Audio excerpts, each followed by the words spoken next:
Assalamualaikum warahmatullahi wabarakatuh. Perkenalkan, nama saya Maulidatus Syarifah. Di sini saya sebagai moderator akan memperkenalkan dari presentator kelompok 9. Baik, untuk masing-masing presentator dari presentator pertama sampai presentator terakhir, silakan untuk mempresentasikan materinya. Baik, untuk presentator pertama ada Naimatun Nabilah menjelaskan tentang pengertian hadis, as-sunnah, atsar, dan hadis qudsi. Saya akan menjelaskan pengertian hadis, as-sunnah, atsar, dan hadis qudsi. Yang pertama yakni pengertian hadis. Hadis secara bahasa berarti al-jadid yang artinya sesuatu yang baru, yakni kebalikan dari al-qadim yang artinya sesuatu yang lama. Sedangkan hadis menurut istilah adalah segala sesuatu yang disandarkan kepada Nabi Shallallahu Alaihi Wasallam, baik ucapan, perbuatan, persetujuan maupun sifat. Yang kedua yakni pengertian dari as-sunnah.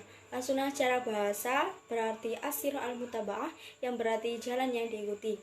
Setiap jalan dan perjalanan yang diikuti dinamakan sunnah.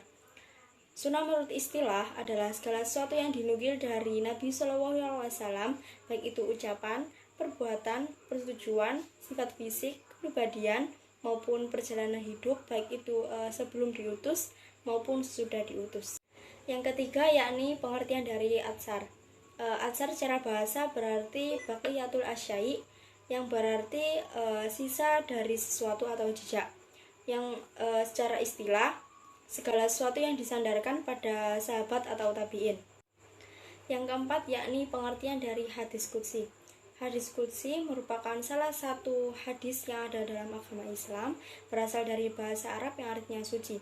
Di dalam hadis qudsi menggunakan kata Allah berfirman. Maksudnya adalah ketika Rasulullah mengatakan suatu hadis menggunakan kata Allah berfirman, berarti hadis tersebut bersumber dari Allah. Dapat dikatakan bahwa hadis qudsi disebut sebagai hadis ilahi dan rabbani. Yang membedakan dari hadis-hadis lainnya hanya dalam kandungan maknanya saja. Hadis ini diriwayatkan dari Allah, tetapi cara penyampaiannya kepada umat muslim melalui bahasa Rasulullah sendiri. Allah menyampaikan hadis ini melalui mimpi atau ilham Rasulullah. Sekian dari saya. Presentator kedua ada Nasiratul Khairiyah menjelaskan tentang fungsi hadis terhadap Al-Quran. Assalamualaikum warahmatullahi wabarakatuh. Perkenalkan, nama saya Nasiratul Khairiyah. Di sini saya akan melanjutkan presentator selanjutnya, yaitu fungsi hadis terhadap Al-Quran. Berikut beberapa fungsi hadis terhadap Al-Quran yang perlu kita pahami.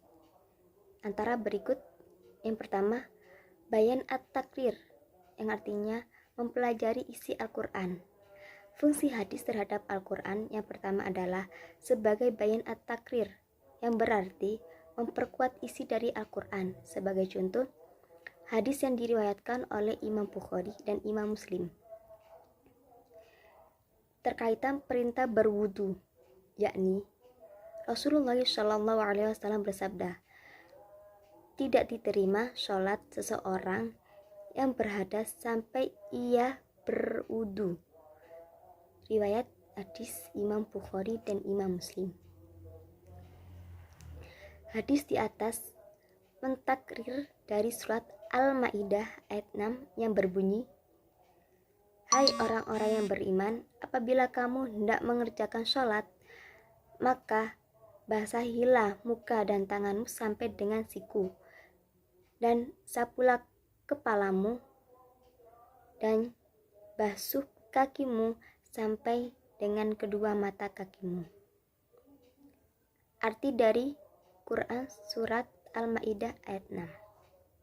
Yang kedua, bayan at-tafsir, yang artinya menafsirkan isi Al-Quran.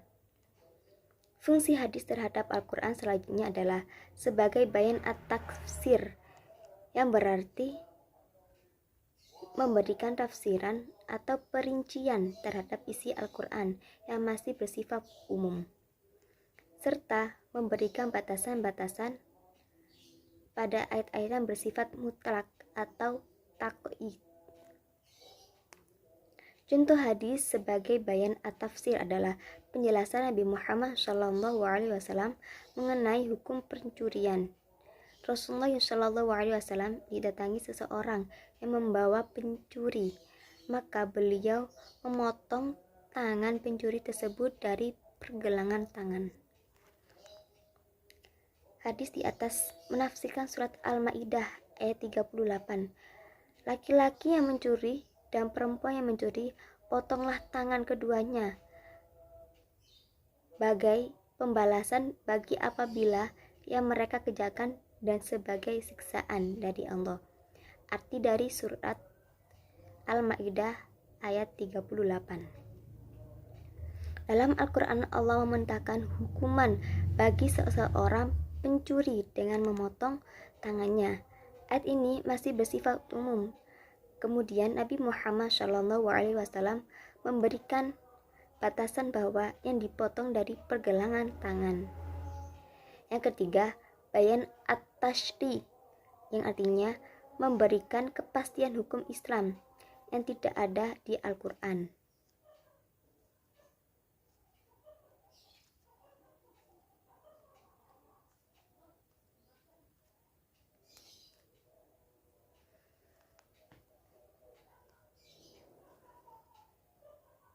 Sedangkan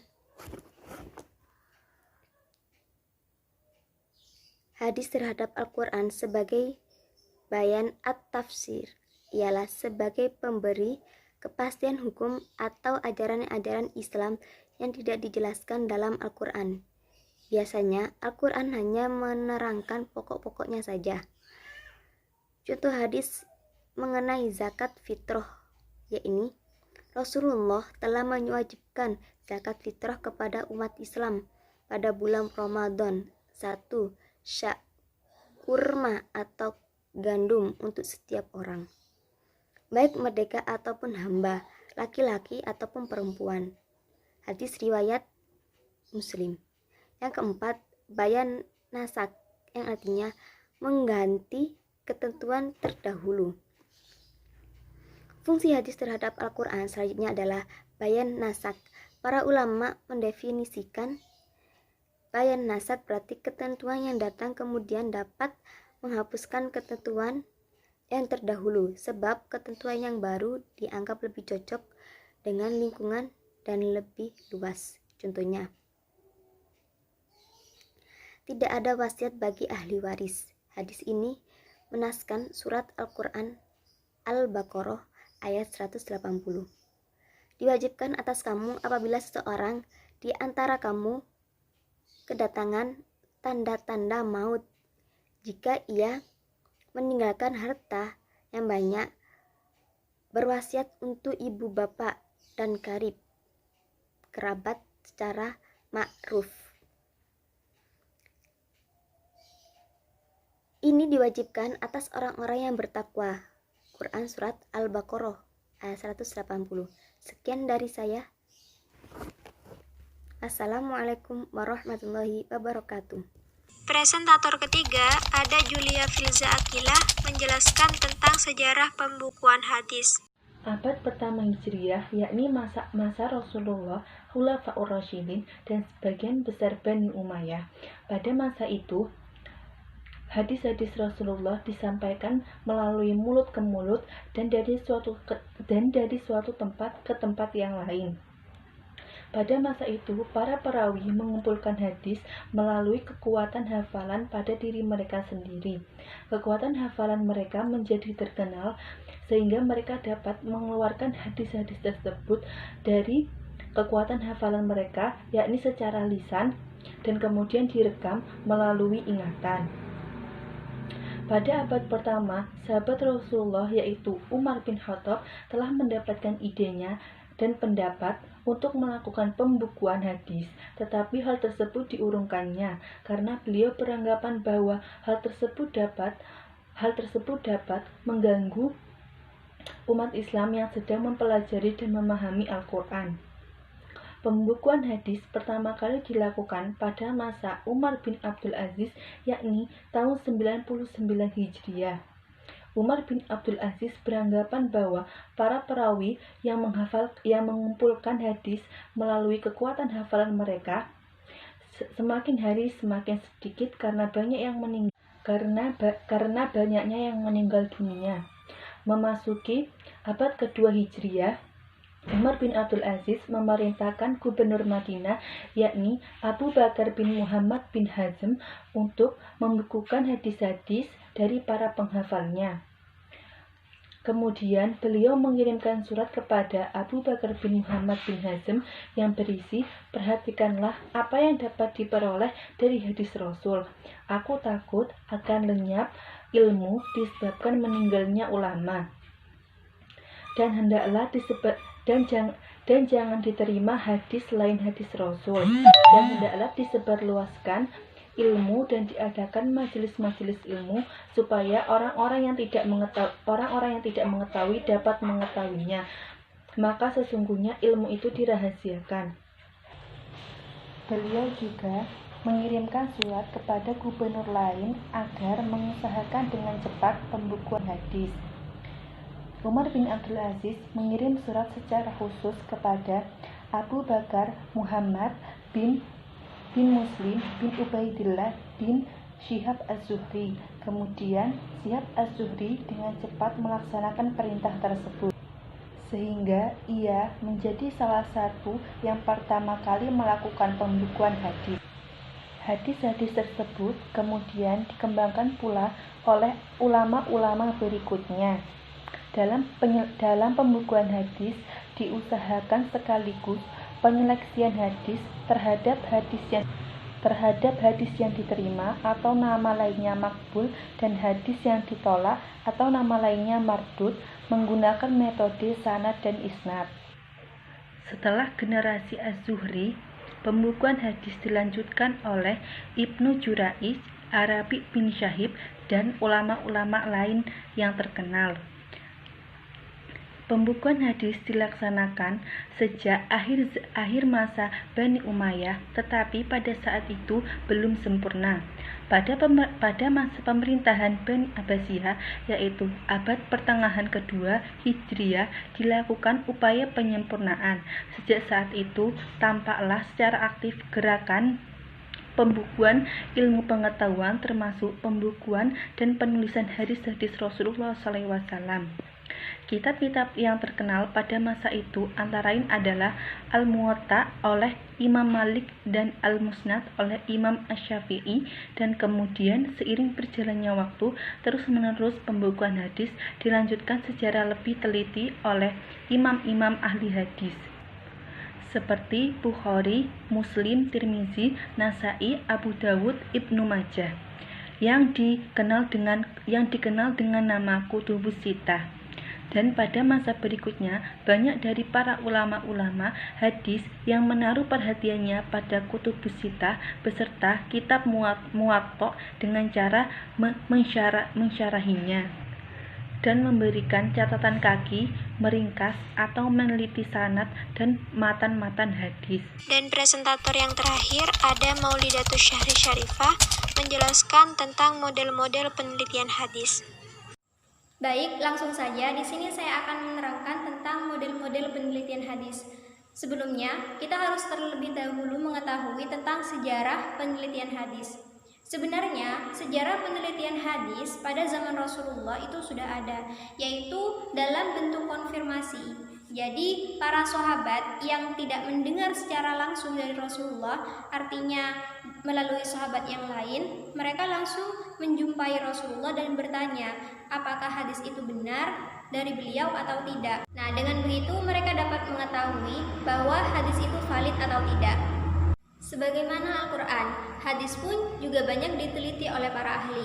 Bahkan banyak para ahli yang lebih meneliti terhadap hadis daripada Al-Quran. Datangnya Al-Quran diyakini secara mutawatir atau berangsur-angsur langsung dari Allah Ta'ala. Sedangkan hadis diyakini ada yang tidak berasal dari Rasulullah. Kenapa demikian? Karena pada zaman Rasulullah pun pernah melarang penulisan terhadap hadis. Di sini saya akan menjelaskan tentang model-model penelitian hadis. Di sini saya hanya akan menjelaskan tentang 4 model penelitian hadis saja. Yang pertama yaitu model penelitian hadis menurut Quraish Shihab. Dalam penelitiannya, dalam bukunya yang berjudul Membumikan Al-Quran, Bapak Quraisy Shihab hanya meneliti dari dua sisi keberadaan hadis, yaitu mengenai hubungan hadis dan Al-Quran, dan fungsi dan posisi sunnah dalam tafsir. Bahan penelitian yang digunakan oleh Quraisy Shihab yaitu menggunakan bahan perpustakaan. Nah, sedangkan sifat penelitian dari Bapak Quraisy Shihab yaitu adalah deskriptif analitis. Yang kedua adalah model penelitian menurut Mustafa Al-Sibai. Dalam bukunya yang bercorak eksploratif dengan menggunakan pendekatan historis atau pendekatan sejarah dan disajikan deskriptif analitis juga, berarti sama dengan penelitiannya Bapak Quraisy Shihab. Dalam sistem penyajiannya yaitu menggunakan kronologi urutan waktu dalam sejarah. Jadi Bapak Mustafa Al-Sibai ini bedanya dengan Quraisy Shihab yaitu menggunakan metode historis atau metode sejarah. Yang ketiga yaitu model penelitian menurut Muhammad Al-Ghazali. Model penelitian yang digunakan oleh Muhammad Al-Ghazali yaitu model penelitian eksploratif, artinya membahas, mengkaji, dan menyelami sedalam-dalamnya berbagai persoalan aktual yang muncul di masyarakat, untuk kemudian diberikan status hukumnya dengan berpijak pada konteks hadis tersebut. Kemudian yang nomor 4 yaitu model penelitian menurut Zain al-Din Abdul Rahim bin Al-Husain Al-Iraqi. Nah, dalam kitab karangan beliau, itu termasuk kitab ilmu hadis tertua yang banyak dikemukakan hasil penelitiannya dan banyak dijadikan rujukan oleh para peneliti dan para penulis hadis generasi berikutnya. Sebelum zaman Al-Iraqi, belum ada hasil penelitian hadis, maka nampak ia berusaha membangun ilmu hadis dengan menggunakan bahan-bahan hadis Nabi, serta pendapat para ulama yang dijumpai dalam kitab tersebut. Jadi penelitian ini adalah penelitian yang ditunjukkan untuk menemukan bahan-bahan yang digunakan untuk membangun sebuah ilmu. Baik, kurang lebihnya sekian presentasi dari kelompok 9. Apabila ada kesalahan kata, mohon dimaklumi. Wabillahi taufiq wal hidayah. Wassalamualaikum warahmatullahi wabarakatuh.